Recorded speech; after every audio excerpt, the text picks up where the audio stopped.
대학교, 중고등학교 채플 예배를 자주 갑니다. 그리고 군부대 전도 집회, 그뿐 아니라 노방전도 또한 이러한 새신자들을 위한 집회도 자주 가게 됩니다.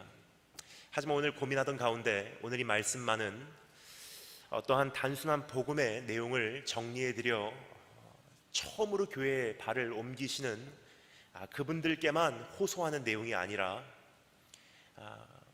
오늘 이곳에 모여 계신 기존 성도님들께도 하나님의 마음을 호소하고자 하는 그러한 심정으로 오늘 이 자리를 찾게 되었습니다. 몇 가지 이유가 있습니다. 첫 번째는요, 참된 전도는 그 어떠한 말로 하는 것이 아니라 하나님의 임재 자체가 교회 안에 회복되는 것이기 때문입니다. 하나님의 임재는 흡수력이 있는지라 교회 안에 진짜로 하나님의 임재가 회복되면 내가 말로 하지 않아도 전도는 이루어지게 돼 있다는 것입니다. 예배가 예배가 되는 것이고 성도가 성도의 자리로 돌아가는 것이고 교회가 본래의 모습을 회복하는 것이 진짜 전도이기 때문입니다. 그래서 오늘 이 시간 너무나 귀한 자리, 이 자리를 빌려서 어떠한 말로 오늘 처음으로 교회에 오신 분들을 설득하는 것도 중요하지만 오늘 그것 전에 오늘 기존에 계신 성도님들께 하나님의 마음을 호소하고자 이 자리를 찾게 되었습니다.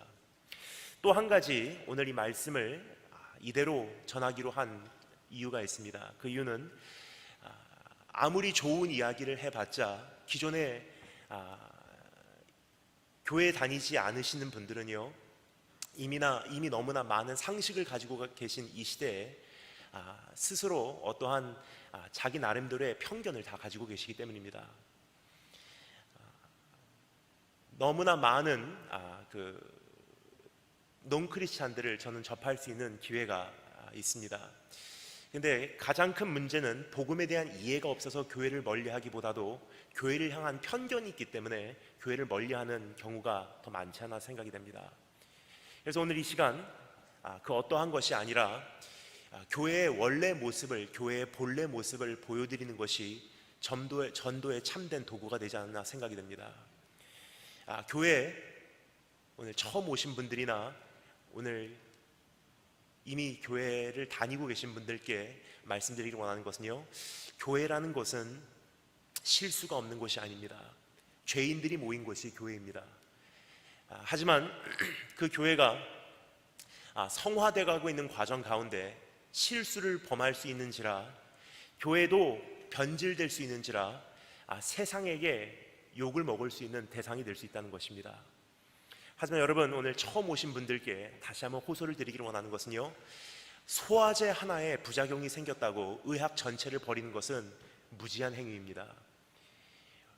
예수님은 누구신가? 그분은 용서를 하시는 분이시고 우리의 죄를 사하시는 분이시고 죽은 자를 살리시는 분이시고 주님의 몸된 교회를 새롭게 하시는 분이십니다. 오늘 그러한 현장에 잘 오셨습니다. 교회는 실수가 없어서 교회가 아닙니다. 교회는 잘못했지만 회복을 경험할 수 있는 공동체이기에 교회입니다. 그래서 오늘 이 시간 처음 오신 분들이나 오늘 기존에 이미 신앙생활을 하고 계신 분들이나 하나님의 말씀 있는 그대로 타협 없이 우리 그 음성에 귀를 기울여보는 그러한 시간이 되었으면 좋겠습니다. 이것은 어떠한 초신자 혹은 새신자 뿐만이 아니라 우리 모두에게 하나님께서 호소하고 계신 교회의 참된 모습이고 우리를 부르시는 하나님의 음성입니다.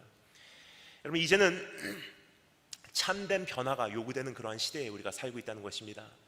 처음으로 교회에 나오신 분들이나 이미 교회에 다니시고 계신 분들이나 이제는 참된 변화가 요구되고 있다는 사실을 여러분 기억하시는 그러한 시간이 되기를 원합니다. 이제는 국가적으로 보나 교회적으로 보나 개인적으로 보나 참된 변화가 절실히 요구되는 시대에 우리가 살고 있습니다. 사실은 밤새도록 살펴보아도 왜 참된 변화가 그토록 요구되는지 우리가 다 살펴볼 수 없지만 오늘 이 시간 관계상 딱 3가지만 살펴보고요, 오늘 우리가 읽은 이 본문 말씀에 충실하게 하나님의 음성에 귀를 기울여보도록 하겠습니다. 첫 번째 이유는 참된 변화, 참된 회심, 참된 거듭남이 없이는 구원이 없기 때문입니다. 우리가 보통 예수님께서 나에게 허락하신 그 복음을 단순화시켜 물탄 복음으로 가볍게 여기지 않나 생각이 됩니다. 우리가 보통 교회에 나와서 신자 되고 교회 생활하며 구원받는다는 이 과정을요 너무나 가볍게 여기고 있습니다. 이렇게 생각을 합니다. 전도지 하나 주고요, 전도지의 내용 읽어보고 그 내용을 소개받은 다음에 그냥 그 전도지에 나와 있는 기도문을 따라서 읽으라고 합니다. 자, 따라서 읽어보세요. 네, 따라서 읽겠습니다. 나는 죄인입니다. 나는 죄인입니다. 내 마음을 엽니다. 내 마음을 엽니다. 내 안에 들어와 주세요. 내 안에 들어와 주세요. 나는 죄인입니다. 나는 죄인입니다. 나를 용서해 주세요. 나를 용서해 주세요. 예수님 이름으로 기도합니다. 아멘 하면 뭐라 그러죠? 이제 예수님 영접했으니까 구원받았습니다. 이제 예수님 영접 기도했으니까 천국 갑니다. 여러분, 한 가지 여쭤보겠습니다. 주문 외우면 구원받습니까?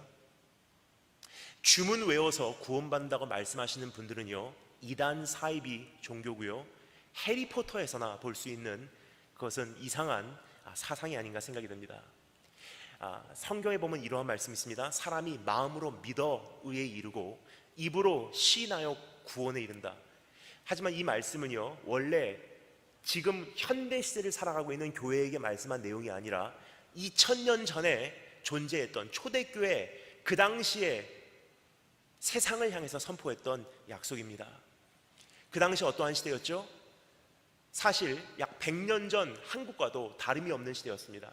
예수 믿으면요 참수당하고, 예수 믿는다고 작정하면 십자가형을 면치 못했고, 예수 믿기로 작정하는 순간 사자굴에 던짐을 당했던 그러한 시대였었어요. 그 당시 나도 예수를 영접합니다라는 그 고백은요 어떠한 기도문, 전도지 뒷면에 있는 그 말들을 따라서 외운 정도의 차원이 아니었다는 것입니다. 그 당시 나도 예수를 영접합니다라는 기도는요 바로 이런 뜻이었습니다. 나 죽어도 괜찮습니다.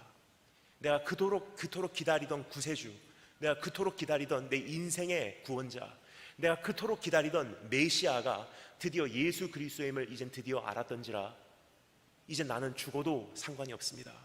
그분이 나의 인생의 보화요, 그분이 내 인생의 흠모의 대상이요, 그분이 내 인생의 구원자요, 그분이 내 인생의 구세주인지라 난 여기서 죽어도 나에게는 한이 없습니다. 나 차라리 예수 믿고 죽겠습니다. 그렇게 마음으로 믿고 입으로 시인하면 제자가 되고 구원을 받는다는 거예요. 단순히 어떠한 전도지 따라서 외워서 구원받는다고 성경은 약속한 적이 없다는 것입니다. 여러분, 이것이 교회의 현실이에요. 하지만 여러분, 너무나 오랜 세월 동안 우리가 복음을 물탄 복음으로 가볍게 여겨 너무나 쉽게 여기지 않았나 생각이 됩니다. 따라서 교회는 세상에서 미움을 받고, 교회는 세상에서 당연히 마땅히 들어야 되는 욕의 대상이 되어 가고 있었지 않나 생각이 됩니다. 하지만 여러분, 이제는 우리가 돌이킬 때가 되었습니다. 참된 변화가 없이는 구원이 없다는 것입니다. 참된 변화가 없이는 성도가 될 수 없다는 것입니다. 이제는 참된 변화, 참된 회심, 참된 거듭남을 소유하시는 오늘 처음 교회 나오신 분들이나 아니면 기존의 성도님들이나 경험하신 축복이 있을 수 있음을 축원합니다. 어떻게 보면 오늘 처음으로 교회 나오신 분들은요 너무나 큰 축복을 받으셨습니다. 그 이유를 말씀드리겠습니다. 신앙생활을 하다 보면 왜 이렇게 어려워가 아니에요. 오늘 처음으로 교회를 찾아온 이 첫 걸음부터 실질적인 눈높이를 제가 말씀을 드리는 것입니다. 그래서 오늘 이 눈높이로 출발을 하면요 적어도 나중에는 서프라이즈는 없다는 거예요. 믿음 생활하면서 이게 내가 원했던 게 아닌데, 난 기도 응답 받으러 왔는데, 난 병치유 받으러 왔는데, 내가 좀 행복해지러 왔는데가 아니라 정말로 오늘 이 말씀을 듣고 이 눈높이부터 우리가 출발을 하면요 참된 성도가 되고요, 거듭나게 되고요, 변화가 있고요, 세상도 여러분을 통해서 변화를 받을 것입니다. 두 번째, 왜 참된 변화가 요구되는지 두 번째 이유입니다. 참된 변화가 없는 교회는 이제는 드디어 한계에 도달했기 때문입니다. 너무나 중요한 말씀이기 때문에 다시 한번 말씀드리겠습니다. 참된 변화를 경험하지 못한 교회는요 이제는 이 시대에 한계에 도달했기 때문이에요. 어떠한 말로 설득을 하려고 해도요, 세상 사람들은 이미 너무나 많이 알고 있는지라 웬만한 말로는 교회의 말에 넘어들어오지 않습니다. 여러분 경험하십니까? 지난 수년 동안 대한민국 대표 출판사에서 출판되고 있는 책들 중에 청소년 사역은 이렇게 해라 하는 책이 출판되지 않고 있다는 사실을 여러분 이미 감지하시고 계신지요? 그 이유는요, 이미 수많은 청소년 사역과 청년 사역이요 다 실패로 끝나가고 있다는 거예요. 최근에 신천지 이단 단체가요 드디어 지하에서 지상으로 올라와서 서울 시내 한 복판에 동원되어 그 윤곽을 드러냈던 사건을 여러분 기억하십니까? 어떤 보도에 의하면 7만 명, 어떤 보도에 의하면 9만 명, 10만 명까지도 동원이 됐다고 보도가 되고 있습니다. 그런데 더 충격적인 사실을 말씀드리겠습니다. 그것이 7만 명이든 10만 명이든 중요한 사실은요 80%가 청년이었다는 거예요.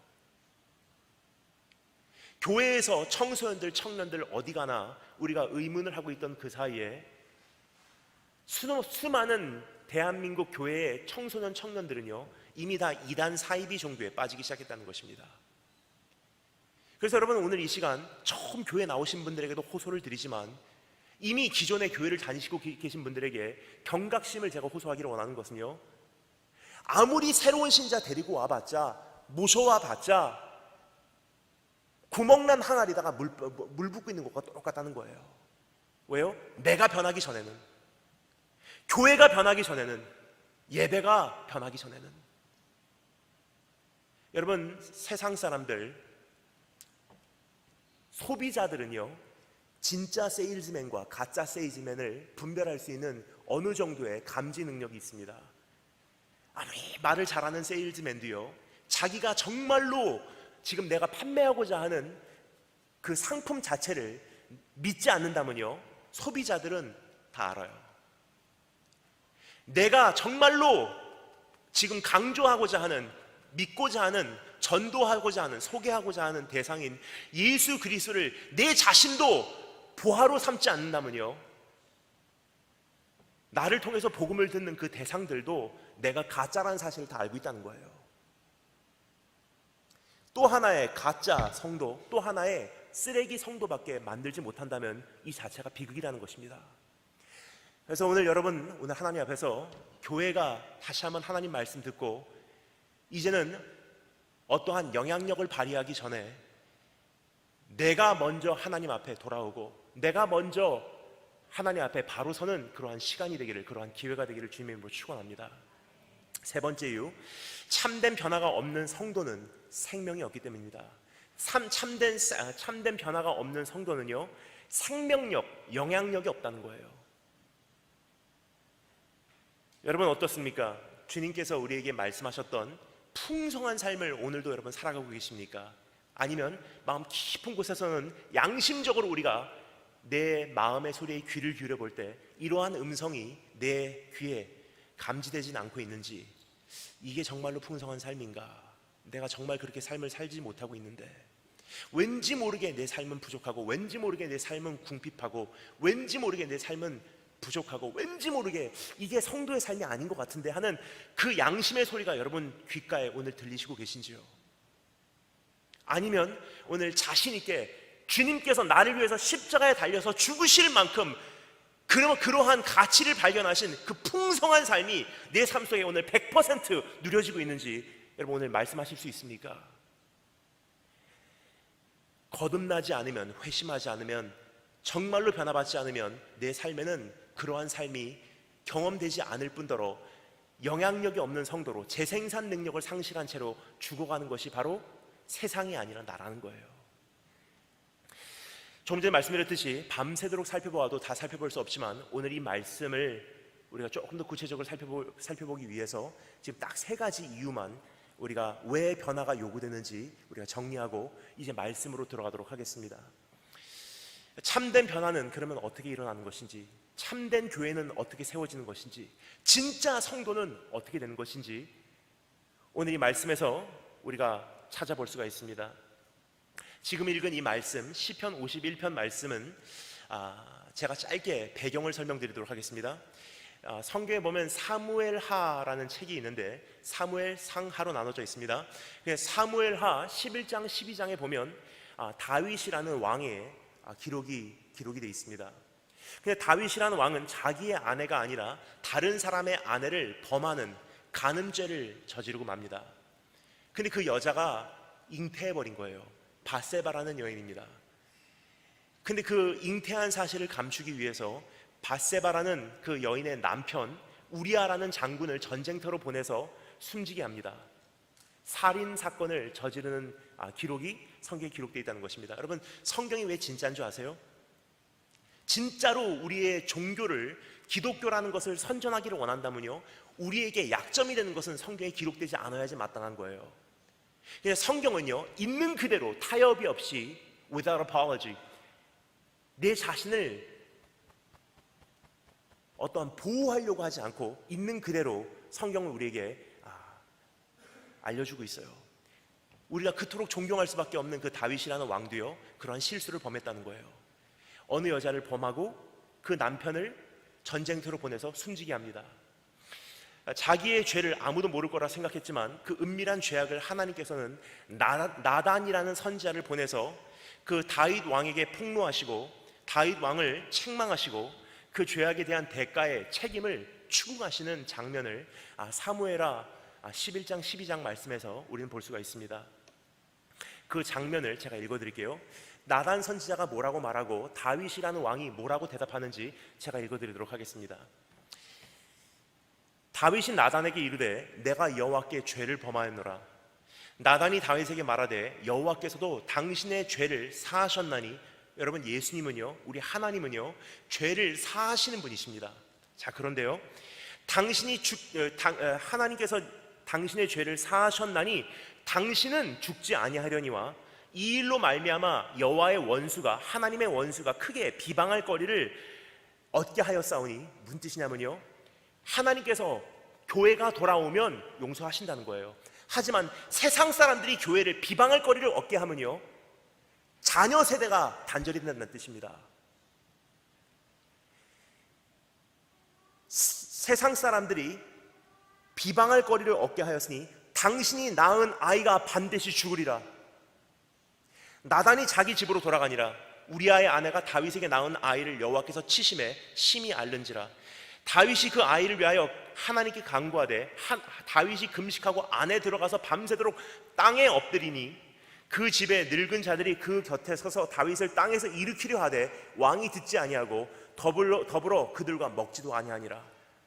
바닥에서 씨름하는 장면이에요. 근데 그 아이는 결국 죽었고요. 하지만 다윗은 그 자리에서 하나님을 만나고 진짜로 변화를 경험하고 다시 한번 바닥에서 일어나서 나머지 경주를 달려낼 수 있는 원동력을 소유할 수 있었다는 것입니다.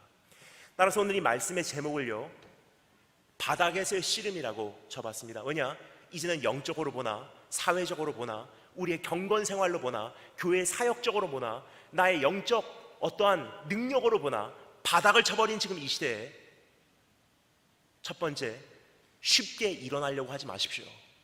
바닥에서 씨름하시는 기회가 되시고요, 바닥에서 씨름했던 만큼 바닥에서 주님을 정말로 만나고 정말로 회개하고 정말로 변화받고 진짜로 하나님의 생명을 소유하고 일어나서 이젠 또 한 시대를 감당하는 우리 대한민국 교회가 되기 위해서, 우리 송월교회가 되기 위해서 주님의 이름으로 축원합니다.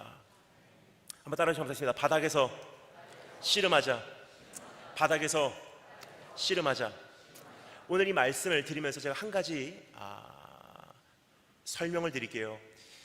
가만히 제가 돌아다니다 보니까 여러분, 저는요 1년에 만나는 논크리스찬들, 교회를 안 다니시는 분들의 수가요, 그분들에게 말씀을 전할 수 있는 기회에 제가 만나게 되는 그 논크리스찬들의 수가 1년에 약 10,000명 정도가 됩니다. 그런데 지난 그 10몇 년 동안의 이러한 생활 속에서 제 안에 정리가 되는 것이 있습니다. 처음으로 교회를 나오시는 분들은요, 많은 경우 왜 나오시냐? 교회가 세련돼서? 아니에요. 교회가 세상의 어떤 문화와 비슷해서? 아니에요. 진짜로 왜 교회를 찾아오시냐를 물어보면요, 참 희한해요. 세상이 싫어서 교회를 와요. 근데 안타까운 것은요, 세상이 싫어서, 세상에 지쳐서, 세상이 피곤해서, 세상에서 수고하다가 뭔가 생명이 있을까 해서 교회를 왔는데, 교회를 오는 순간 세상하고 똑같은 거예요. 그 사람들은 절대로 교회에서 정착하지 못할 뿐더러 교회에서 참된 생명을 얻지를 못합니다. 그래서 오늘 처음 교회 나오신 분들, 한 분이 되었던 20분이 되었던, 오늘 정말 잘 오신 거예요. 왜냐? 이제는 세상 냄새가 나는 교회가 아니라, 세상을 흉내내는 교회가 아니라, 세상의 어떠한 가요 문화와 세상의 어떠한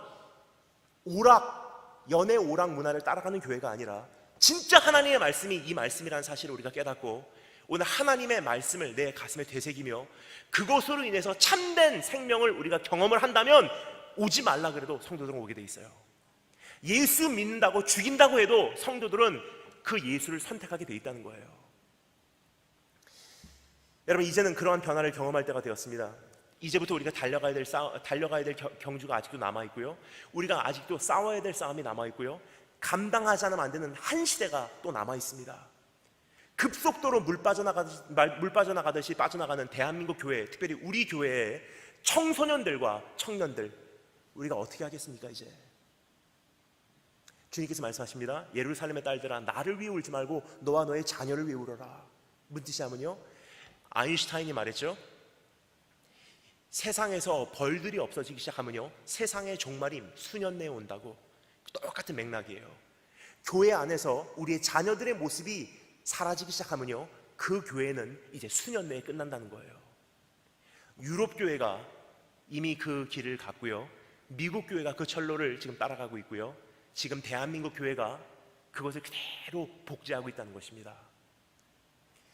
여러분, 이제는 우리가 어떠한 행복해하고 즐거워하고 오락 연애 문화를 쫓아갈 때가 아닙니다. 하나님 앞에서 오늘 이 말씀을 통해서 참된 변화를 단 한 분만이라도 경험하시고 나를 통해서 부흥이 일어나신 축복이 되시기를 축원합니다. 그렇다면 다윗이 바닥에서 주님과 씨름하며 올렸던 기도, 시편 51편 말씀, 오늘 말씀입니다. 이 말씀에 담겨져 있는 다윗의 기도의 다섯 가지 기둥입니다. 5가지 원소, 이 5가지를 우리가 한번 정리해 보므로 내가 참된 변화를 경험하는 가운데 가이드라인이 되기를 주님으로 축원합니다. 첫 번째, 기억하라. 두 번째, 회개하라. 세 번째, 갈망하라. 네 번째, 서원하라. 5번째, 중보하라. 어떤 분들에게는 이 5가지 단어가요, 생소하게 들리실 수 있어도 제가 한 가지 이 말씀을 정리해 나가며 풀이해 드리도록 하겠습니다. 그럼 첫 번째 한번 따라해 주시겠습니다. 기억하라. 교회는 하나님의 말씀을 근거로 신앙생활이 설립되는 곳입니다. 따라서 오늘 처음 교회 나오신 분들도요, 하나님 말씀 펼치신 거 말씀 마칠 때까지 덮지 마시고 우리 구절 살펴 내려가도록 하겠습니다. 오늘 강단 위에 서 있는 설교자, 목사, 선교사는 그냥 어떠한 마우스피스, 입술일 뿐, 도구일 뿐, 오늘 이 말씀은 하나님께서 직접 말씀하시고 계신 내용입니다. 따라서 오늘 말씀 펼치신 거 하나님을 경외하는 마음으로 오늘 덮지 마시고 구절 살펴 내려가도록 하겠습니다. 우리 기억하라 말씀하신 하나님의 음성을요, 오늘 읽은 이 본문 말씀 1절 2절 말씀을 통해서 다시 한번 확인하고자 내 가슴에 되새기고자 읽어보도록 하겠습니다. 1절 2절 다 같이 한 목소리 읽겠습니다. 시작.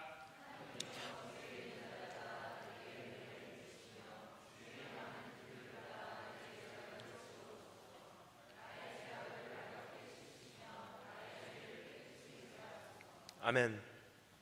첫 번째, 기도의 원소, 회복을 위한 첫 번째 요소는요, 기억해내는 거예요. 뭐를요? 돌아오면 용서가 있다는 사실을, 돌아오면 회복이 있다는 사실을, 돌아오면 아직도 기회가 남아있을 수 있다는 사실을. 다윗이 하나님께 제일 첫 번째로 내세운 기도 내용이 뭐죠? 하나님이여, 주의 인자를 따라, 하나님의 선하심을 따라, 하나님의 인자하심을 따라 나에게 은혜를 베푸시고. 뭐라고요? 내가 잘나서 나를 용서해 주세요? 아니에요. 나는 그럴 수밖에 없었던 사람이기 때문에 나를 용서해 주세요? 아니에요. 하나님이 선하신 분이기 때문에 내가 용서를 구합니다. 하나님은 용서하시기를 원하시는 분이시기 때문에 내가 또 한 번의 기회를 소망합니다. 하나님은 공의로우신 분이시기 때문에 내가 오늘 무릎을 꿇는다면 이대로는 끝나지 않게 하시기 때문에 내가 하나님께 두 손 들고 돌아옵니다. 하나님의 선하심, 하나님의 인자하심, 하나님의 신실하심을 토대로 돌아가기로 작정하는 모습이에요. 내가 잘났습니다가 아니고, 나는 그럴 수밖에 없습니다로 아니고, 저 사람 때문에도 아니고, 나는 죄인입니다. 하지만 하나님께만 돌아가면 하나님 선하신 분이시기 때문에, 하나님은 은혜의 하나님이시기 때문에, 용서하시는 분이시기 때문에, 긍휼을 베푸시는 분이시기 때문에, 은혜의 하나님이시기 때문에 내가 하나님께 돌아가기로 오늘 작정하겠습니다. 하나님이 어떠한 분이신지 주님의 속성을 기억해내는 거예요. 여러분, 이것이 세상의 수많은 종교와 복음을 가려내는 한 가지 기준이 아닌가 생각이 듭니다. 이 세상에는 수많은 종교는요, 이렇게 말합니다. 똑바로 살아, 착하게 살아, 열심히 살아, 술 끊어, 담배 끊어, 너 인생 다 정리하고 착하게 된 다음에 용서해 줄게, 다 착하게 된 다음에 영접해 줄게, 받아줄게, 사랑해 줄게. 근데 성경에 나오는 복음의 주인공이신 예수님은요, 이렇게 말합니다. 우리가 아직 죄인 되었을 때 그리스도께서 경건치 않은 자를 위하여 죽으셨도다. 의인을 위하여 죽는 이가 쉽지 않고 선인을 위하여 용감히 죽는 이가 혹 있거니와, 우리가 아직 죄인 되었을 때 그리스도께서 우리를 위하여 죽으심으로 하나님께서 우리에게 대한 자기의 사랑을 확증하셨느니라. 여러분, 두 가지 종류의 분위기를 제가 시나리오로 말씀드리겠습니다. 둘 중에 하나, 여러분, 어떠한 것이 용서를 구하기가 쉬울까요? 첫 번째는요, 팔짱 끼고 한번 얘기해봐. 네가 회개하는 내용을 한번 들어보고 용서할지 안 할지를 내가 정하겠다. 그러한 사람에게 우리가 용서를 구하는 게 편할까요? 아니면 두 번째, 다 용서했어, 일로 와, 내가 너를 정말 사랑한다, 내가 너를 기다렸어, 그렇게 말하는 사람에게 그 사랑을 경험하고 사실은 제가 정말 잘못했어요, 그거 말하기가 쉬울까요? 어느 쪽이 쉬울까요? 전자예요, 후자예요? 후자예요. 이 세상에 있는 모든 종교는요, 이슬람교, 힌두교, 불교, 유대교, 천주교, 모든 종교는 전자입니다. 네가 어떻게 하나 보고, 네 기도 내용을 들어보고, 네가 어떻게 선하게 사는지를 보고, 너의 선한 행위를 보고 용서할지 안 할지를 결정할게, 천국으로 보낼지 안 보낼지를 결정할게. 근데 여러분, 복음은요, 이렇게 얘기합니다. 십자가 위에서 이미 2000년 전에 다 용서했어, 내가 너를 위해서 죽었어, 돌아오기만 하면 돼. 그 사실을 기억하고 하나님을 향해서 한 걸음을 옮기는 것을 회심이라고 합니다. 여러분, 오늘 그 기로에 우리가 서 있어요. 언제까지 우리가 이대로 살겠습니까? 특별히 오늘 대한민국 교회 가만히 살펴보고요, 오늘 나의 교회를 조금 더 내가 다시 한번 생각해 보기를 원하는 것은요, 여러분의 자녀는 지금 다 어디로 갔습니까? 여러분의 형제 자매는 지금 다 어디로 갔습니까? 내가 내 자녀를 지키는 자리일까? 내가 내 형제를 지키는 자리일까? 주님께서 말씀하십니다. 그래, 네가 네 자녀를 지키는 자고 네가 네 형제를 지키는 자야. 여러분, 오늘 급속도로 빠져나가고 있는 대한민국 청소년 청년들, 다시 한번 우리가 어떻게 교회 안으로 들여올 수 있는지 이젠 심각하게 함께 고민하고, 이제 이들을 위해서 우리가 기도할 때가 되었습니다. 첫 걸음, 하나님께 돌아가자는 거예요. 돌아가면 또 한 번의 기회를 주실 수 있다는 거예요. 오늘 그렇게 원하시는 분만 아멘으로 화답해 주시면 감사하겠습니다. 처음 교회 나오신 분들을 위해서 제가 말씀드리겠습니다. 아멘이라는 것은요, 옳습니다, 맞습니다, 믿습니다라는 뜻이에요. 그러면 오늘 다 같이 정말로 그렇게 생각하시는 분들은 아멘으로 더 큰 소리로 화답해 주시면 감사하겠습니다. 자, 두 번째 따라 주시면 감사하겠습니다. 회개하라. 다시 한번 회개하라. 직접 읽어보겠습니다. 3절부터 6절 말씀 다 같이 한 목소리로 읽겠습니다. 3절부터 6절 다 같이 읽겠습니다. 시작.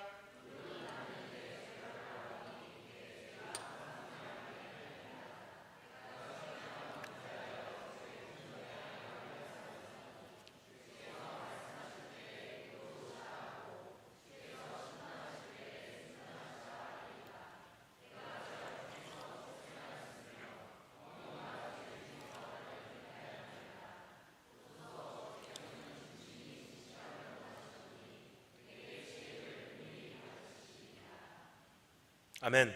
첫 번째는요, 기억하라. 하나님이 누구신지 기억하고 그분께 돌아오도록 작정하라는 거예요. 돌아오면 용서가 있다는 것입니다. 돌아오면 변화가 있다는 거예요. 돌아오면 두 번째 기회가 주어진다는 것입니다. 돌아오기만 하면 회복이 있다고 이야기하시고 계신 내용이에요. 그것을 기억하라고 말씀하신 하나님의 음성입니다. 두 번째는요, 회개하라고 말씀하신 하나님의 음성이에요. 참된 회개가 없이는 거듭남이 없습니다. 여러분, 어떻게 천국 간다고요? 주님께서 뭐라고 말씀하셨죠? 기도문 따라서 외워라? 아니에요.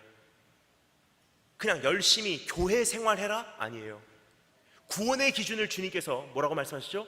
거듭나지 않으면 천국 가지 못한대요. 거듭나는 한 가지 조건이 있습니다. 회개하라는 거예요. 지난 날의 모든 것들을 다시 한번 청산하고, 나 이대로 살 수 없습니다. 나 이제 정말 돌아오기를 원합니다. 회심하는 것을 의미합니다. 여러분, 근데 참된 회개에 요구된 세 가지 요소가 있음을 우리 잠시 짧게나마 정리해 보도록 하겠습니다. 첫 번째, 따라서 감사했습니다. 나의 죄임을 인정하자.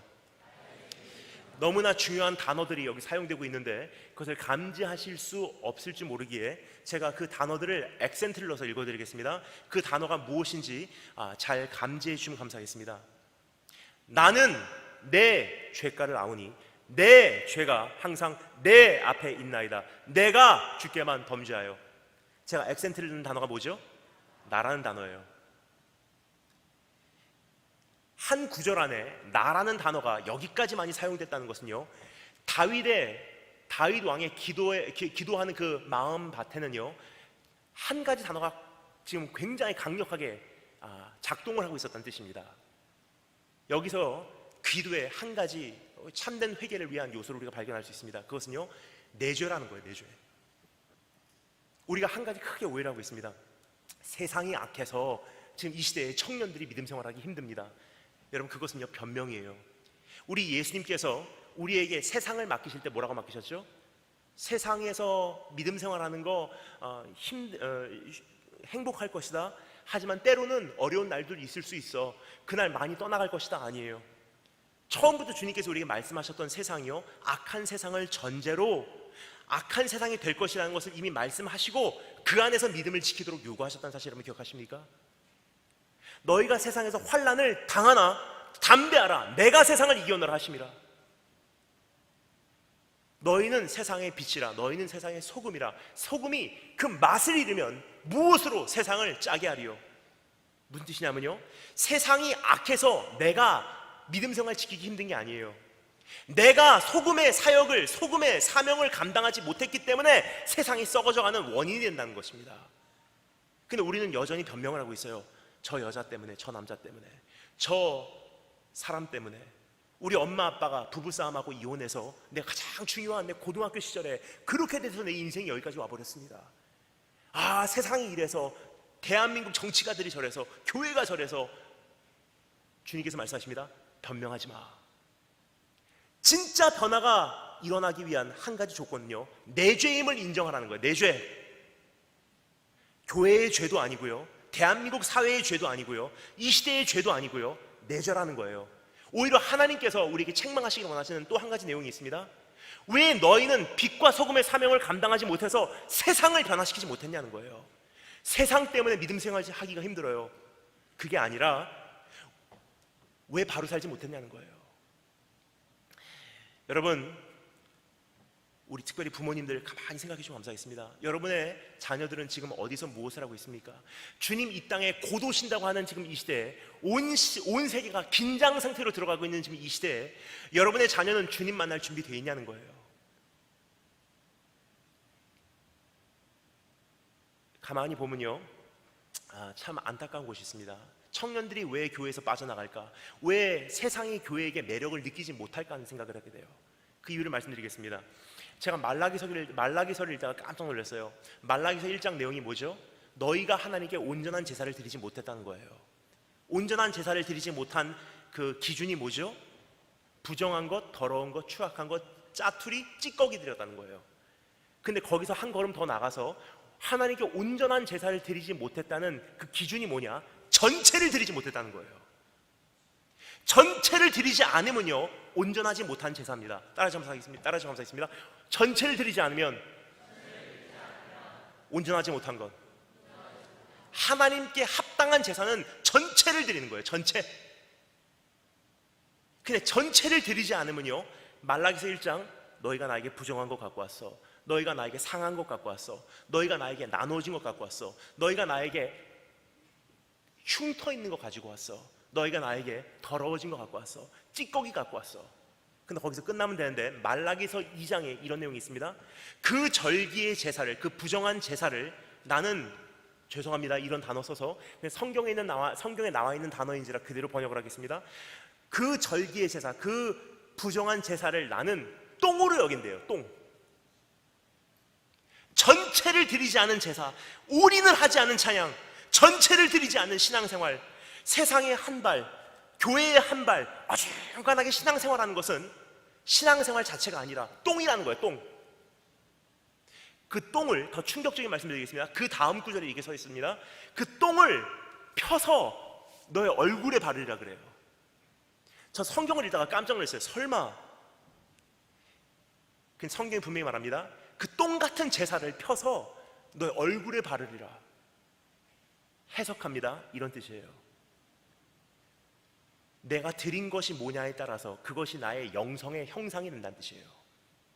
내가 똥을 드리면요, 내 영성은 똥이에요.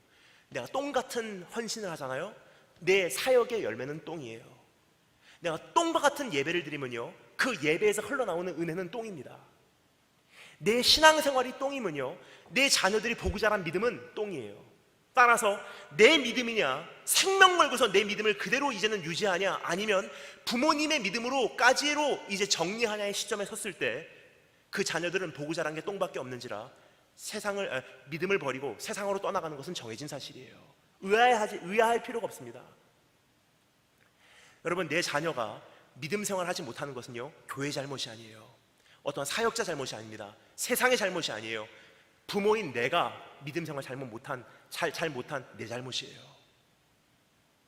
내 부모가 예수 믿지 않는 것, 내가 정말로 가정 안에서 그리스도인같이 살았는지, 세상이 주님께 돌아오지 않는 것, 교회가 정말로 교회답게 세워져 있었는지. 좀 전에 말씀드렸죠? 참된 전도는요, 말로 하는 전도가 아니에요. 교회는 교회의 자리로 돌아오는 것, 성도는 성도의 모습으로 돌아오는 것, 예배가 예배의 모습으로 회복되는 것. 그때부터는요, 오지 말라 그래도 사람들은 우리 안에서 다른 것을 목격하게 돼 있어요. 참 다르다, 저게 생명이냐. 여러분 기억하십니까? 최근에 제가 소망교회, 여러분 소망교회 아시죠? 굉장히 연세가 많으신 분들이 많이 다니신 교회입니다. 서울 한복판에 있는 압구정동에 있는 소망교회, 거기에 제가 권사회 부흥회를 다녀왔어요. 참 재밌습니다. 할머니들만, 저희 어머니 뻘 되시는 분들만 2,000명이 모이셨어요. 그리고 목사, 남자, 저 한 사람이에요. 그런데 이런 마음이 들더라고요. 그 교회는 정말로 성공하신 분들, 대한민국에서 내노라시는 분들이 많이 모이시는 곳이 소망교회예요. 그렇죠? 근데 원래는 제가 자랄 때만 해도요, 권사님들의 모습이 그거는 아니었었어요.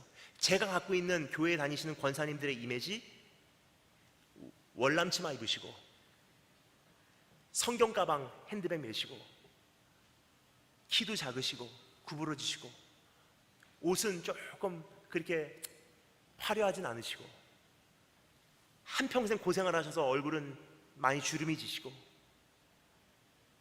한 두세 분이 항상 떼지어 다니시고. 근데 저녁이 되면요, 권사님들은 항상 교회에 오시는 분인 줄 알았어요. 그리고 밤에 강단 돌보시고 꽃꽂이 하시고 교회 돌아보시고 강단 앞에서 꼬꾸라져 엎드려 밤을 새며 교회를 위해서 중보하시는 분들이 저는 권사님들인 줄 알았어요, 어렸을 때. 하지만 여러분, 사실 그러한 권사님들을 보고 자랐습니다. 그때만 해도요, 그 권사님들 학교 나오신 분들 많이 없었고요, 화려한 생활하신 분들 많이 없었고요, 돈 있으신 분들 많이 없었어요. 시장에서 장사하시는 분들, 길거리에서 노상 판매하시는 분들, 그렇게 일하시다가 피곤한 몸을 이끌고서 교회를 위해서, 자녀를 위해서, 가정을 위해서 기도한다고 밤마다 교회를 찾으셨던 그분들의 기도, 그분들의 기도로 대한민국 교회가 여기까지 성장해 왔고요, 오늘의 우리가 있는 거예요. 근데 지금은 어떻습니까? 권사님들 많이 세련돼졌어요. 학교도 다 나오셨고요, 그리고 굉장히 많이 여러 가지 모임에 참여하시고요, 해외여행도 자주 가세요. 그리고 외모부터 많이 세련되신 분들이 많습니다. 그런데요, 기도하는 그 현장에서 권사님들의 모습을 찾아보기가 힘든 시대예요. 그때부터는요, 교회는 힘을 잃어갔고요, 자녀들은 교회를 떠나갔어요. 무슨 뜻이냐면요, 말로 전도하는 게 아니라는 거예요. 교회는 하나님의 임재가 임할 때 부흥하게 돼 있어요. 여러분, 오늘 하나님 앞에서 내가 죄임을 인정하는 것이 하나님의 임재로 돌아가는 첫 번째 걸음임을 인식하시고 오늘 그 담대한 걸음을 내디디시는 축복이 있으심을 축원합니다. 두 번째, 회개의 두 번째 요소입니다. 따라서 감사했습니다. 주님께 죄임을 인정하자. 내가 주께만 범죄하여 주의 목전에 악을 행하였사오니. 다윗이 두 번째 기도하는 내용입니다. 내가 주께만 범죄하여. 근데 엄밀히 따져보잖아요, 다윗이 하나님께만 범죄했습니까? 아니에요.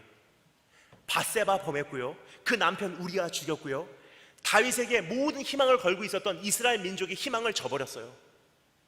그 다윗이 뭐라 그러죠? 주께만 범죄하여. 뻔뻔해서? 아니에요. 자기 죄가 뭔지를 알아요. 근데 여기서 주께만 범죄하였다고 이야기하는 이유가 있습니다. 그 이유는요, 내가 주님께 범죄한 것이 나하고 하나님과의 관계가 깨지기 시작한 것이 모든 죄의 원인입니다. 따라서 내가 하나님께 돌아가는 것이 무엇보다도 가장 중요한 우선순위입니다라는 뜻이에요. 오늘 처음 교회 나오신 분들을 향해서 제가 호소를 드립니다. 아무리 가정문제 수술을 하려고 해도요, 내 인생의 진로 문제 수술을 하려고 해도요, 사실 그 문제는 해결되지 않습니다. 왜냐? 내 안에는 그것보다 더 심각한 문제가 있기 때문에. 예를 들까요? 이상하게 이성 문제하고 내가 계속 걸려져 있어요. 여자친구에게 잘해주려고 하는데 이상하게 문제가 생기는 거예요. 왜 그러지? 그 원인을 말씀드릴게요. 내 문제는요, 내 성격 문제도 아니에요. 내 진짜 문제는요, 여자친구와의 관계 문제도 아니에요. 진짜 문제의 원인을 말씀드릴까요? 하나님 안에서 해결되지 않은 내 궁핍함의 문제예요. 내가 채워지지 않으니까 이것을 여자친구를 통해서 혹은 직장을 통해서 어떤 돈을 통해서 어떤 명예를 통해서 이것을 채우려고 하니까 어떻게 돼요? 계속 요구를 하는 거예요.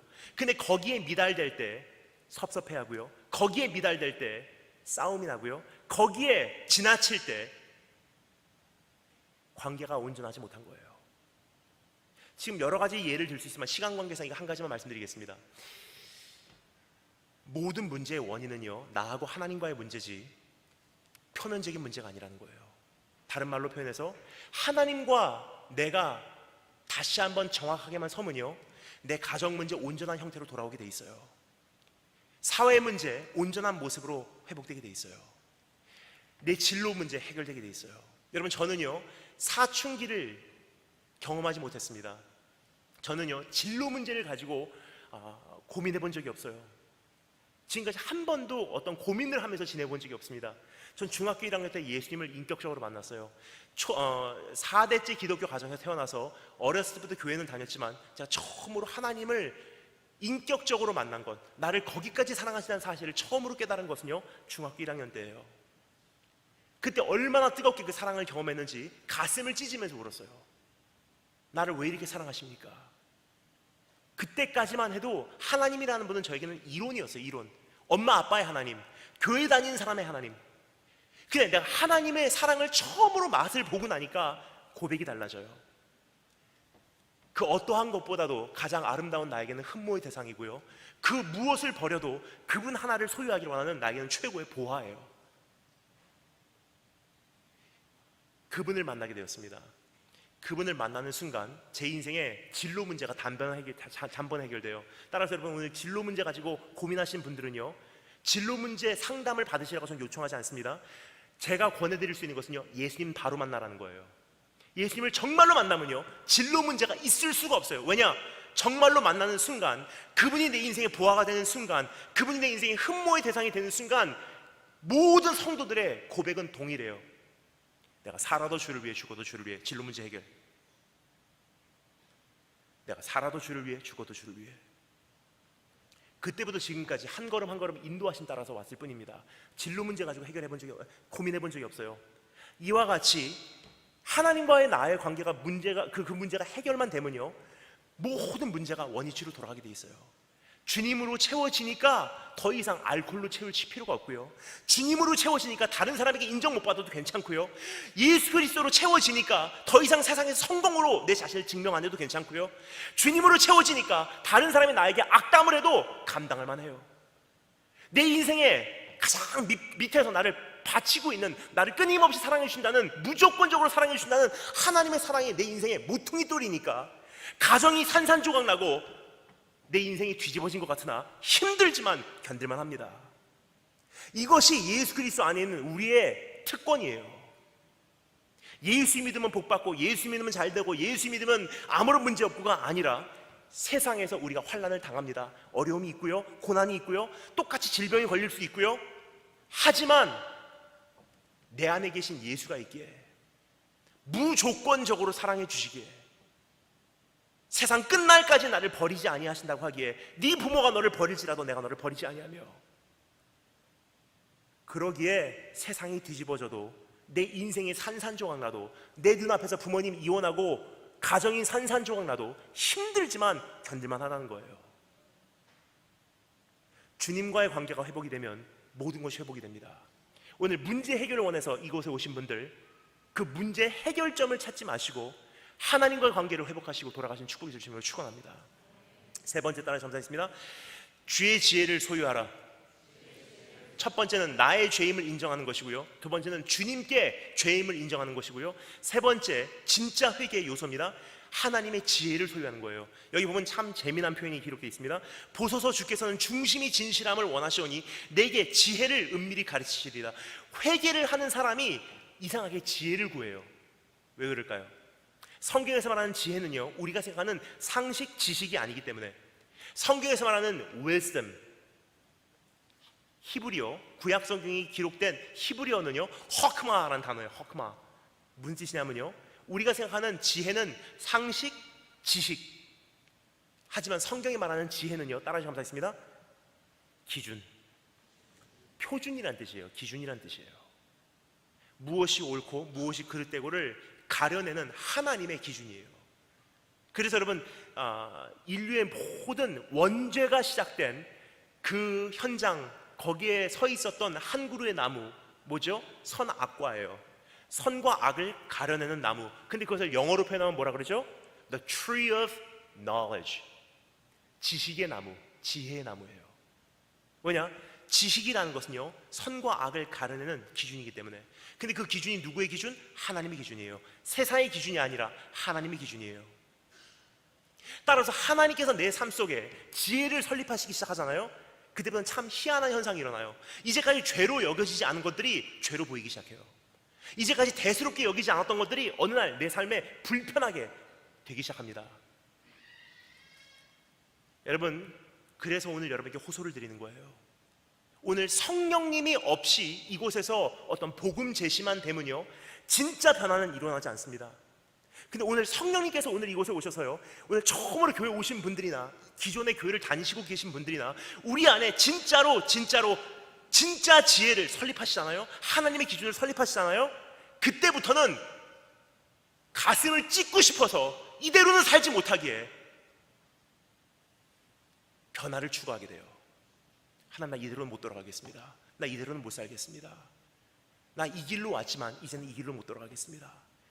나 이제까지 예수를 모르고 지냈는데 이제는 예수를 모르고 지낼 수가 없습니다. 나 이젠 정말 변화해야 되겠습니다. 나 더 이상 이렇게 살기 싫습니다.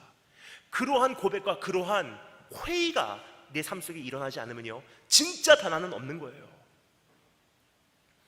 여러분 삶 속에 지금 다 잘하고 계시다고 생각하십니까? 어떠십니까? 여러분들, 특별히 청년들에게 제가 호소를 합니다. 여러분 정말로 지금 다 잘하고 계시다고 생각하십니까? 우리 어르신들은 어떠십니까? 정말로 지금 다 잘하고 계시다고 생각하십니까? 잘하고 계시다고 생각하시면요, 지금 대한민국 교회의 청소년들, 청년들 지금 다 어디로 갔습니까? 또 한 가지 예를 들겠습니다. 여러분, 교회 안에 가만히 보니까요, 제가 오늘 이렇게 왜 말씀을 드리냐면요, 오늘 우리 교회뿐만이 아니라 대한민국 수많은 교회의 현실을 말씀드릴게요. 어디서부터 손을 대야 될지를 모르는 것이 오늘 대한민국 교회의 현실이에요. 구체적인 예를 드리겠습니다. 교회 안에서, 거기 성가대 앞에 봐줄래요? 찬양하는 것은 그렇게 중요하지 않습니다. 내가 예배드리는 모습이 더 중요합니다. 대한민국 교회 안에서 가장 심각한 문제는요, 지금 어디서부터 손을 대야 될지를 모르는 게 현실이에요. 오늘 이것을요, 우리 처음 교회 오신 분들께 우리가 포장을 할 필요가 없어요. 왜냐? 이미 욕을 듣고 있는 것이 대한민국 교회이기 때문에. 그래서 여러분, 교회의 진짜 모습을 보여주기를 원하는 것은요, 복음의 본질을 보여주는 거예요. 복음의 본질은 무엇입니까? 실수할 수 있어. 죄인들의 모임이, 하나님의 영광에 이르지 못한 우리들의 모임이 교회야. 그러나 우리들 같은 사람들을 들어서 세상을 변화시키시고, 우리들 같은 사람들을 용서하시고, 우리들 같은 사람들도 변화시킬 수 있다는 것이 하나님의 능력이에요. 내가 이 보배를 가졌으니 어디에? 질그릇에 담은 거예요. 연약한 나에게. 그게 전도입니다, 여러분. 오늘 여러분에게 호소를 드립니다. 어디서부터 손을 대야 될지 모르는 것이 대한민국 교회의 현실이에요. 구체적인 예를 들겠습니다. 교회 안에서 불륜이 일어나고 있고요, 교회 안에서 음란 행위들이 형제 자매들 사이에 저질러지고 있고요, 카톡 문자 오고 가는 거 내용을 보면요, 소름이 끼칠 만큼 음란한 문자들이 교회 안에, 성도들 안에 진행이 되고 있어요. 이것을 제가 다 모른 척하고 예수 믿으면 복 받습니다, 예수 믿으면 천국 갑니다, 교회 오면 우리 행복합니다, 그거 하고 가면요, 여러분, 저는 가식밖에 되지 않습니다.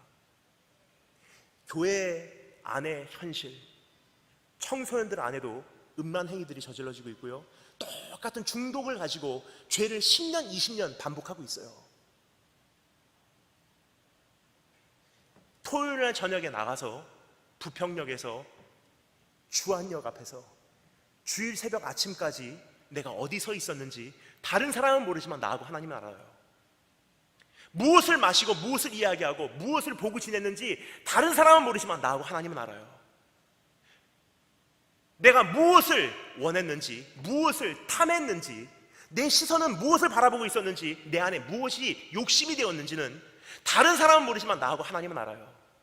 주일 새벽 아침까지 허랑방탕하며 그렇게 생활하다가 청년부 임직원이니까 혹은 교회의 직분자니까 그럴듯한 옷 입고 시간 되어서 예배에 참석은 합니다. 이것이 우리의 매 주일의 현실이 아니면요, 2주일에 한 번 혹은 한 달에 한 번 있는 현실일 수가 있어요.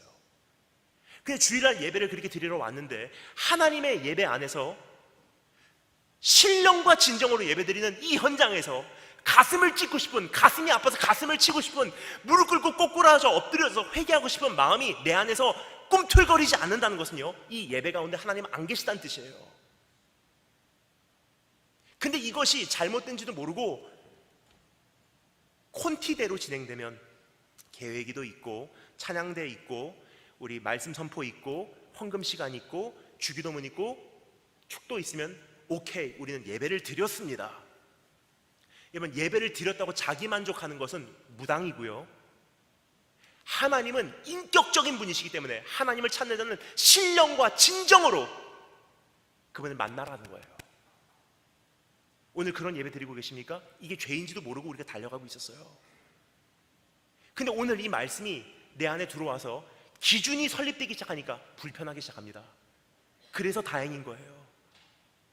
진짜 회개가 있기 위해서는요, 성령님께서 내 안에 오셔서 내 안에 기준을 설립하시고 구체적으로 가르쳐 주시는 거예요.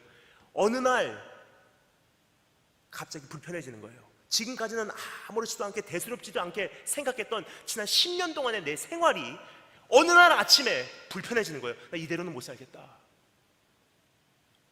무엇이 역할하기에? 지혜의 역할이에요. 오늘 그 지혜를 소유하시고 진짜 회개가 이제부터 지속적으로 일어나기를 주님으로 축원합니다. 첫 번째, 기억하라. 두 번째, 회개하라. 세 번째, 따라 점사했습니다. 갈망하라. 저에게 주어진 시간이 조금 더 남았기에 세 가지를 우리가 짧게 살펴보고 마치겠습니다. 세 번째, 다시 한번 따라 점사했습니다. 갈망하라. 다 같이 읽겠습니다. 7절부터 12절 말씀 함께 읽겠습니다. 7절부터 12절 다 같이 한 목소리로 읽겠습니다. 시작.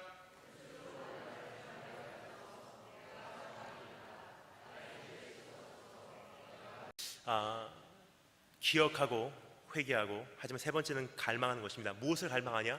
회복을 갈망하기 시작하는 거예요. 회복에 대한 그림을 그려주고 있어요. 시간 관계상 한 가지만 살펴보겠습니다. 여기서 어떠한 그림을 그려주고 있는지, 그것은요, 하나님과 나와의 관계 회복이에요.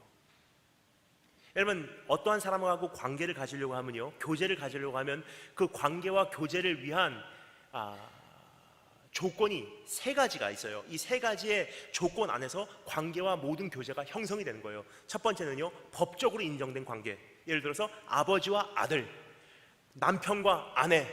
내가 아무리 아니라고 해도요, 내가 그 사람을 향해서, 그 대상을 향해서 마음이 이미 식어도요, 미워해도 법적으로는 아버지와 아들인 거예요.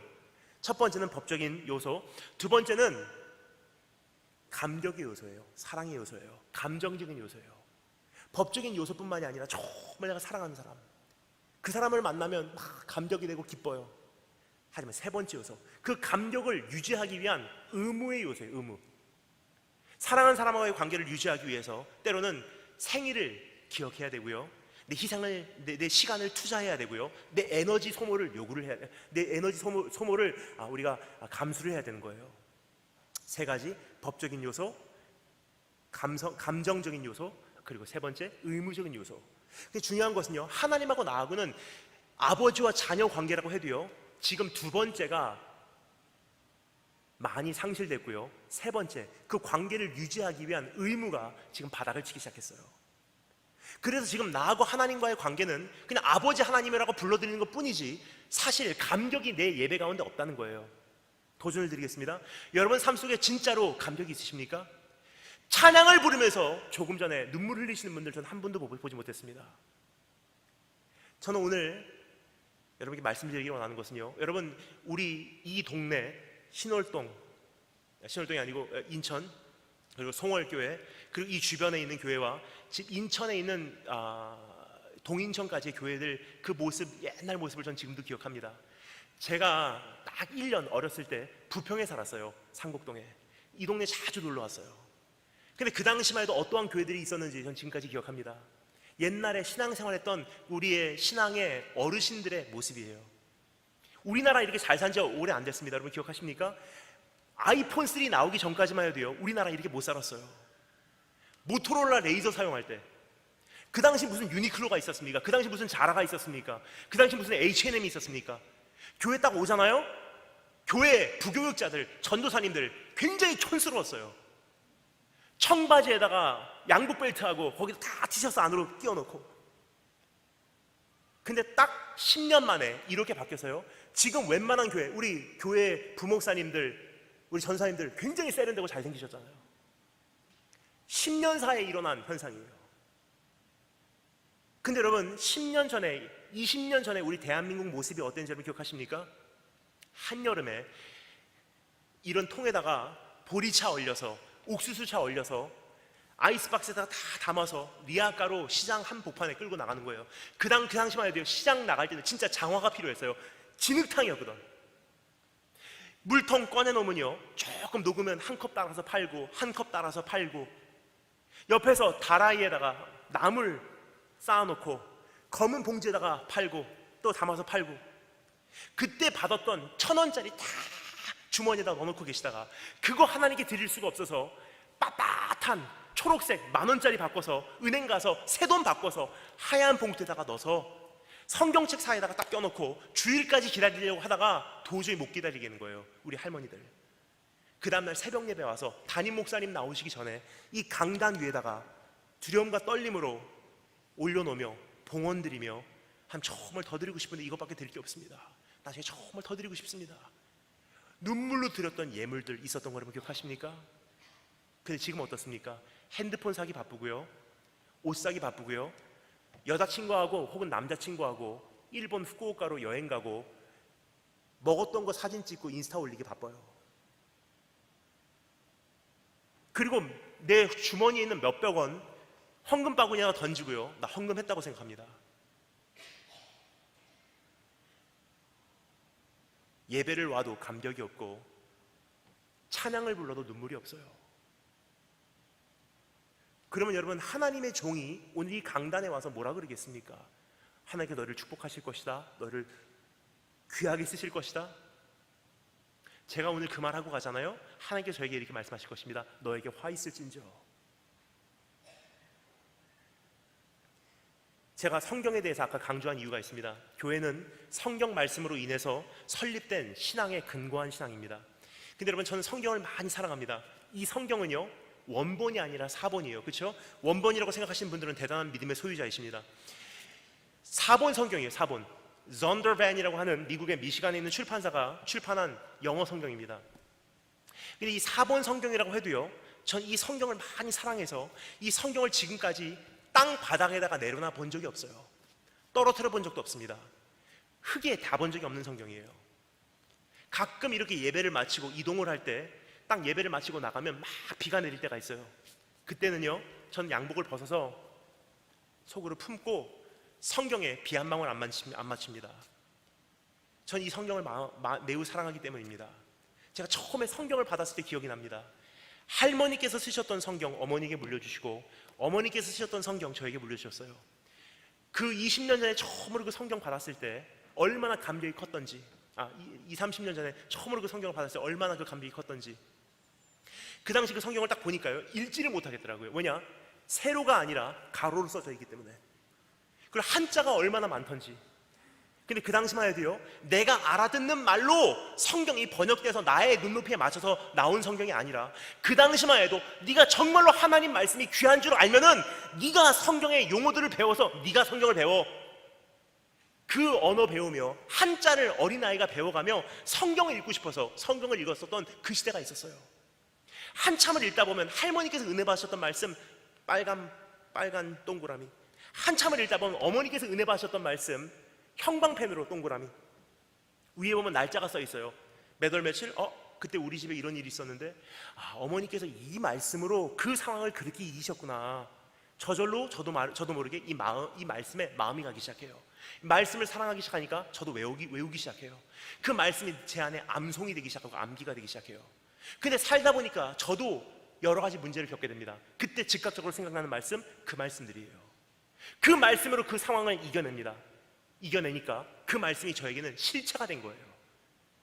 실체가 되니까 영성이 돼요. 어느 날 돌아보니까 참 희한한 현상을 보게 됩니다. 외할머니하고 어머니하고 저하고 영성이 똑같아요.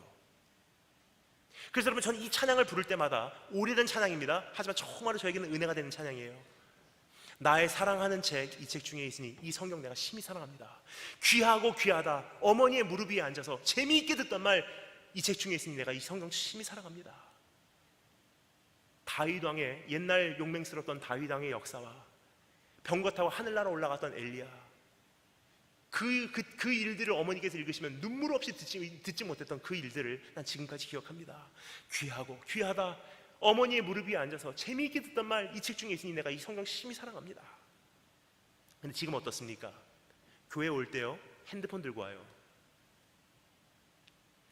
충전하거나 배터리 떨어지면요, 함께 말씀도 못 읽는 것이 우리의 현실이에요. 지금 PPT 띄워주는 거 안 하잖아요. 이제 함께 말씀도 읽지 못하는 것이 오늘 우리의 시대예요. 다시 말씀드리겠습니다. 어디서부터 손을 대야 될지 모르는 것이 오늘 우리의 현실이에요. 여러분, 오늘 하나님 앞에서 다시 한번 생각해 주시면 감사하겠습니다. 내 안에 감격이 있는지. 논크리스찬들이 가장 매력을 느끼는 게 뭔지 아세요, 여러분? 제가 두 가지 말씀드릴게요. 1년에 10,000명 이상을 제가 논크리스찬들에게 복음을 전합니다. 그런데요, 전하는 가운데 참 재미난 두 가지를 보게 돼요.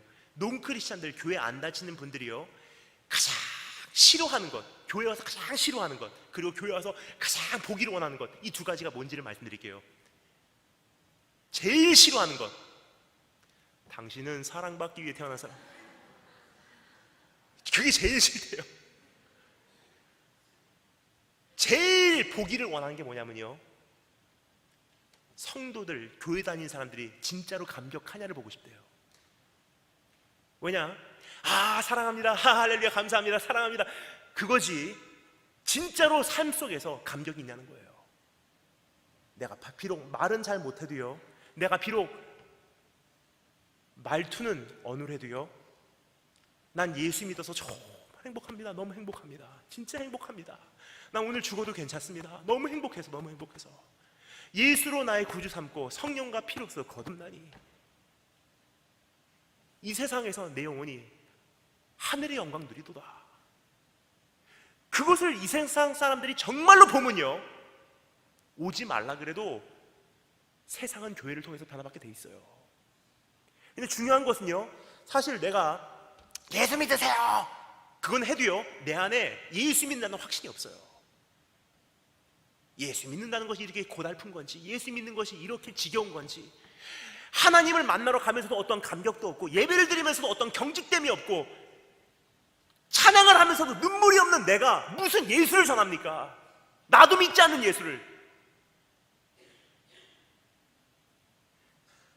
오늘 잘 오셨습니다. 예수 처음 그 이름 들으시는 분들 잘 오셨어요. 왜냐?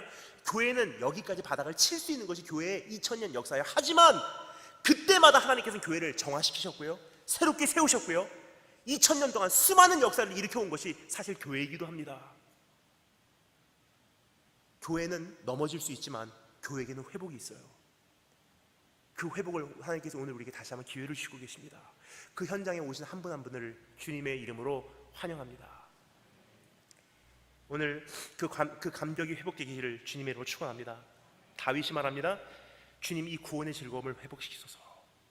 정말 주님 믿는 것이 어떤 법적으로 묶여지는 관계뿐만이 아니라 이젠 주님을 믿는 이 걸음걸이가 즐겁게 하시고 감격이 되게 하시고 감동이 되게 하시기 원합니다. 네 번째 단어 감사했습니다. 서원하라. 우리 다 같이 읽겠습니다. 13절부터 17절 말씀 다 같이 읽겠습니다. 13부터 17 시작.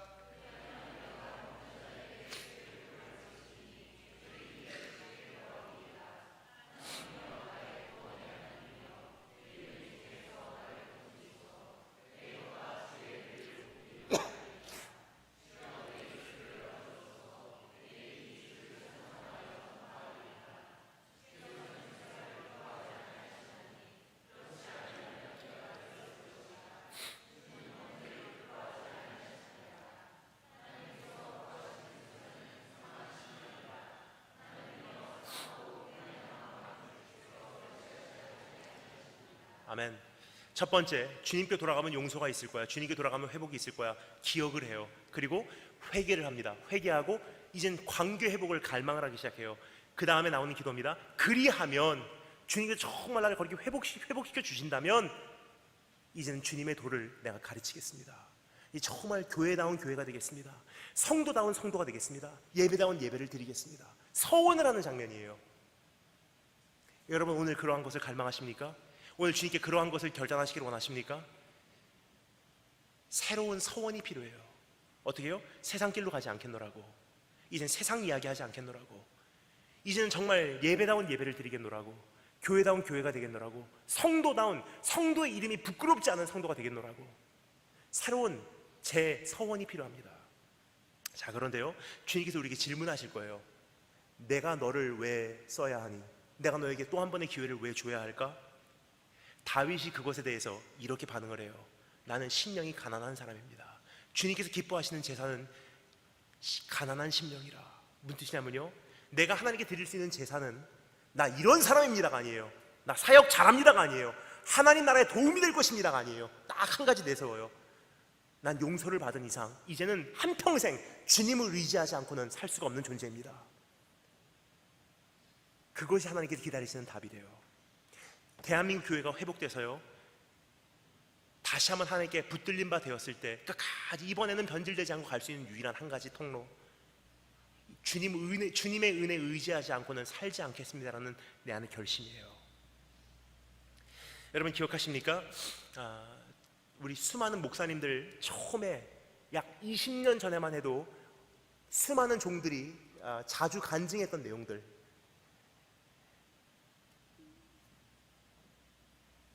왜 헌신하셨어요? 왜 주님의 종이 되셨어요? 그러면요, 거의 비슷한 간증을 하시던 기억이 납니다. 그 내용을요, 최근에 제가 다시 들었어요. 제 제자의 입술을 통해서 들었습니다. 제 제자하고 같이 함께 이스라엘을 다녀왔어요.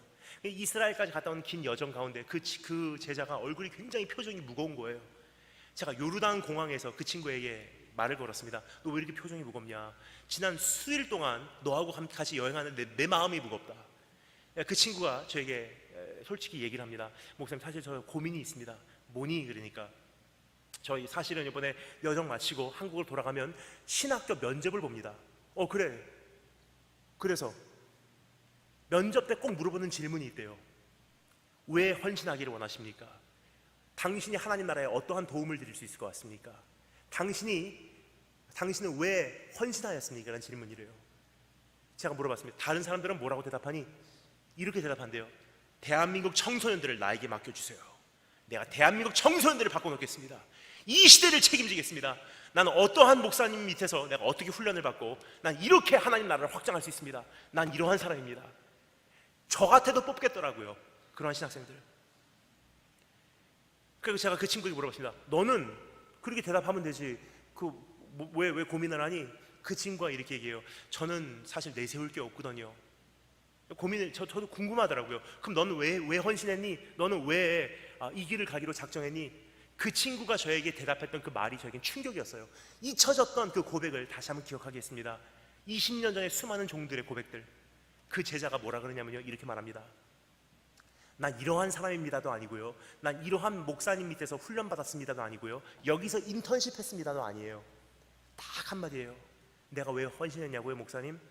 저 사실 주님께 드릴 게 없습니다. 그런데요, 나 같은 죄인도 구원해 준 것이 얼마나 감사한지. 드릴 게 없어서 내 인생이라도 받아주신다면 이거라도 드리려고 내가 주의 종의 길을 가기로 작정했습니다. 근데 막상 드리려고 하니까 내가 정말 드릴 게 없네요. 난 이제 하나님 의지하지 않고는 살 수가 없는 존재입니다. 제가 이렇게 대답했어요. 지금 나에게 말한 대로 그대로 가서 신학교 면접 때 이야기하면 돼. 여러분, 우리가 그 고백이 있지 않았는지, 완전히 짜여진 프로그램 속에서, 완전히 계획된 콘텐츠 속에서, 1년에 완전히 짜여진 한 해의 어떠한 달력 속에서 우리가 믿음 생활이라는 명목으로 기독교라는 종교 생활을 하고 있지는 않은지 한번 생각해 주시면 감사하겠습니다.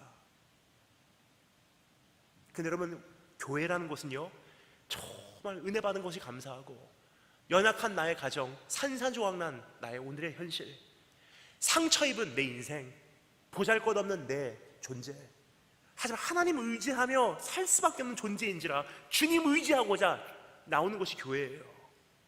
교회는 박물관이 아닙니다. 교회는 병원이에요. 오늘 아프신 분 있으십니까? 오늘 수고하신 분 있으십니까? 오늘 삶에 지치신 분 있으십니까? 오늘 세상에 상처 입으신 분 있으십니까?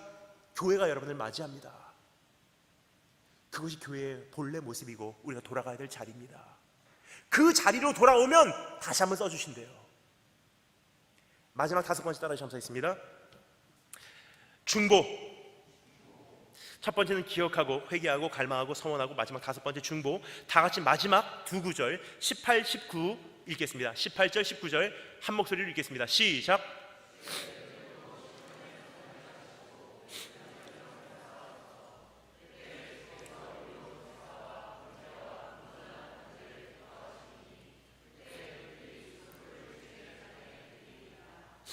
아멘. 기억합니다, 회개합니다, 갈망합니다, 서원합니다. 마지막 5번째는요, 이제는 이 나라를 위해서 중보하는 거예요. 여러분, 우리가 저질러둔 문제가 있잖아요. 교회가 교회되지 못해서 세상에서 개독교라는 얘기를 들었다면요, 이미 세상이 교회를 향해서 실족했다는 뜻이에요. 하나님께 돌아올 수 있는 통로가 막혔다는 뜻입니다. 그럼 우리가 저질러놓은 문제는 우리가 수습을 해야 되잖아요. 왕된 내가 그 여자를 범해서 사람들에게 하나님 영광을 가렸다면, 이제는 왕이 회개를 환하게 돌아와서요, 이 나라를 위해서 축복하는 그 기도가 요구가 된다는 거예요. 그래서 다윗이 뭐라고 기도하죠? 주의 은택으로 시온에게 선을 행하시고 예루살렘 성을 다시 쌓으소서. 무슨 뜻이냐면요, 내가 저질러 놓은 문제 내가 수습할 수 없으니 하나님께서 이스라엘에게 은혜를 베푸시고, 내가 왕된 구실을 제대로 감당하지 못했으니 하나님께서 대신 왕이 되달라고 하는 그 기도의 요청이에요. 교회가 교회되지 못해서 저질러 놓은 문제, 이제는 하나님께서 다시 한번 수습해 주지 않으면 안 된다는 거예요. 잃어버린 영광 회복시켜 주시고, 이젠 교회가 세상의 비방거리가 아니라 세상의 칭찬거리가 다시 한번 되게 하시고, 수많은 대한민국 교회의 주의 종들이 세상의 악담의 내용이 아니라 이젠 다시 한번 세상의 존경의 대상들이 되게 하시고, 우리가 중보해야 되잖아요. 우리 특별히 청년들이 가야 될 길이 바로 그 길입니다. 거기까지 이루어지니까 오늘 이 말씀의 결론이 나옵니다. 그때에 주께서 의로운 제사와 번제와 온전한 번제를 기뻐하시리니 그때에 그들이 수소를 드리리다. 언제요? 기억하고 회개하고 갈망하고 서원하고 중보를 하고 나니까 그때 예배를 받으신다는 거예요. 무슨 뜻이냐면요, 진짜로 기억하지 않고 하나님께 돌아올 생각도 하지 않고 참된 회심도 없이 내 죄인지 남의 죄인지도 모르고 하나님께 범죄하였는데 그것도 다 무시한 상태로 내가 뭘 잘못했는지도 모르고 내일에 대한 어떤 갈망함도 없고 주님의 그 처음 사랑을 향한 목마름도 없고 새로운 서원도 없고 이 나라를 향해서 어떤 안타까움도 없고 내가 하나님 영광 가린 그거에 대한 죄책감도 없는 상태로 주일이 되었기에 예배드리는 것 안 받으신다는 뜻이에요. 하지만 거기까지 회개를 하면은 그때 주께서 의로운 제사를 받으시고 그때 그들의 수소를 주의 제단에 드리리이다. 예배의 회복입니다. 교회의 회복입니다. 성도의 회복입니다. 우리 신앙의 회복이에요. 그러면 사람들은 교회가 하나님의 몸됨을 알게 될 것입니다. 여러분, 처음 오신 분들 여러분을 환영합니다. 교회는 넘어질 수 있어요. 하지만 교회는 회복을 합니다. 교회는 이 땅을 책임질 것이고요, 이 땅에 지금까지 이루어온 수많은 귀한 역사들을 교회는 이제부터도 감당해 나갈 것입니다. 혹시나 아직까지도 혹시나 내 마음에 교회를 향한 편견으로 인해서 개독교라고 생각하시는 분들이 계시다면요, 제가 오늘 강단에서 감히 교회를 대표해서 여러분께 사죄를 드리도록 하겠습니다. 우리가 교회되지 못해서, 우리가 잘못 살아서, 우리가 빛과 소금의 삶을 사는 걸 제대로 감당하지 못해서, 우리가 하나님의 자녀답게 살아내지 못해서 교회가 비방거리가 된 것에 대해서 여러분이 그것으로 인해 교회를 향해 실족하셨다면 정말 진심으로 사죄를 드립니다. 하지만 여러분, 교회는요, 넘어질 수 있지만 회복 가능한 존재예요. 우리는 그것으로 돌아갈 것이고요, 교회는 그것으로 회복될 것이고, 하나님의 나라는 우리를 향해서, 우리를 통해서 펼쳐질 것입니다. 다 같이 머리 숙이고 감사하겠습니다.